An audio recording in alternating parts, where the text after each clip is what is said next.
Hey all, this is Sharil from Soy Chin Chow. It's that time of the year again. We get a new iPhone announcement. For 2023, we get 4 models. The iPhone 15, iPhone 15 Plus, iPhone 15 Pro and the iPhone 15 Pro Max. My editor gave me the iPhone 15 Plus to review, which was fun because I have been an Android user for the past 5 years. My last iPhone was way back with the iPhone 4.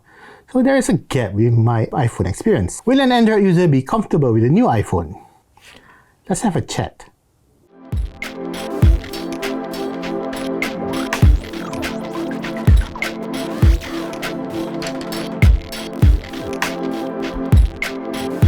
Of course, if you do want to switch from an Android phone to an iPhone 15, you can do so easily through the all-new Maxis Postpaid from just RM111 per month with Maxis Postpaid 109 with bonus 5G data.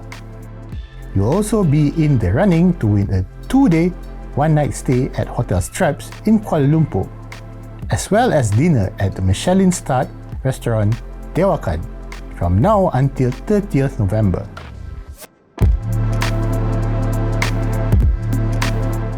Visit maxis.com.my for more details. Now, back to the review. My first impressions of the iPhone 15 Plus are favorable.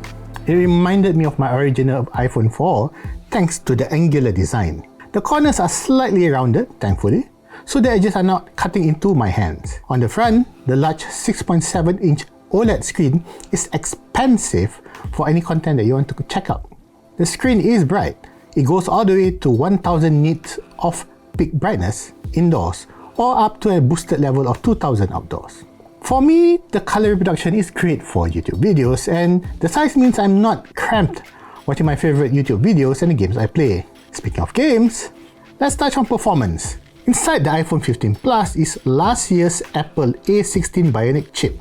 This means that the 15 Plus has a flagship level processor. Last year's model, yes, but still flagship level. That processor is powerful enough to run just about anything you want on it on the phone. Social media? Check. Video editing? Check. Gaming? Yes and check. We played Genshin Impact on the phone, yes that game, with all the graphics settings set to high, and it ran smooth as butter.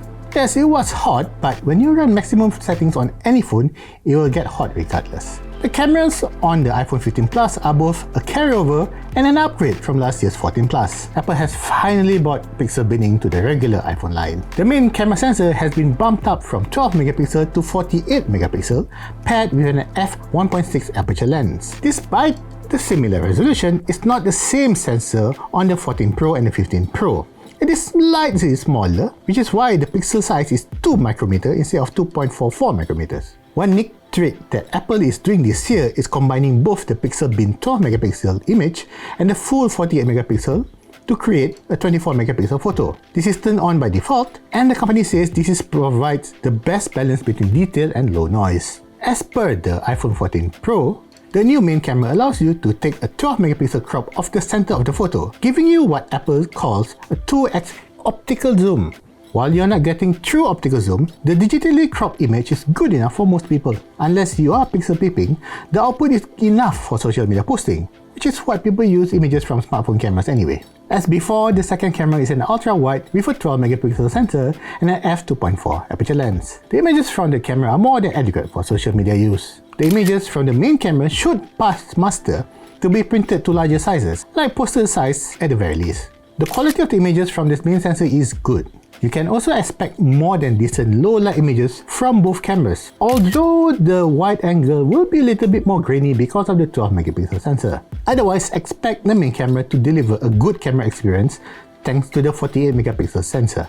Of course, the biggest news this year is all iPhones, yes all iPhones, now carry USB port. This makes cable management easier as you only need one cable to charge everything.